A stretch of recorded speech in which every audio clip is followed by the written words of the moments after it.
ભરૂચના ફાટા તળાવથી 4 રસ્તા અને મોતી બજાર જતો માર્ગ સાવચેતીના ભાગરૂપે સ્થાનિકો દ્વારા પોલીસ બેરિકેડ મૂકીને બંધ કરવામાં આવ્યો છે।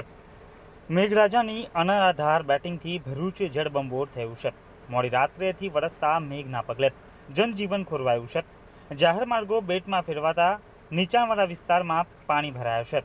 ઠેક ઠેકાણે સાવચેતીના ભાગરૂપે આજે 11 કલાકે માર્ગો પર બેરિકેડ મૂકવામાં આવ્યા હતા।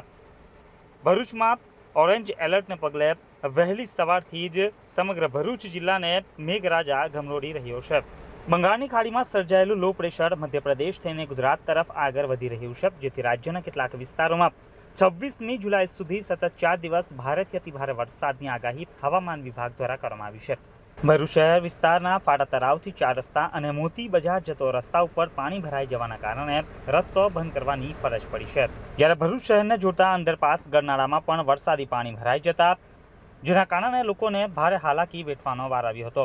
ત્યારે ભરૂચના બહુધા વિસ્તારોમાં વરસાદી પાણી ભરાયા હોવાના બનાવો પણ પ્રાપ્ત થઈ રહ્યા છે। ત્યારે ભરૂચ શહેરના અનેક વિસ્તારોમાં વરસાદી પાણી ભરાયા હોવાના અહેવાલો પણ સાંપડી રહ્યા છે। મારું નામ છે હસુભાઈ કુમાર, હું રહું છું ફાટા તળાવ વેરાગીવાડ વિસ્તારમાં, આંબેડકરનગરમાં। આજ રોજ ગઈકાલ રાતથી જે વરસાદનો જે માહોલ જામી ગયો છે અને વરસાદ જે ભૂલ પડે છે એને લીધે અત્યારે ફાટા તળાવ વિસ્તારની અંદર દુકાનોની આસપાસ પણ પાણી ભરાઈ ગયું છે અને વાહનોની પણ અવરજવર અહીંયાથી બંધ કરવામાં આવી છે।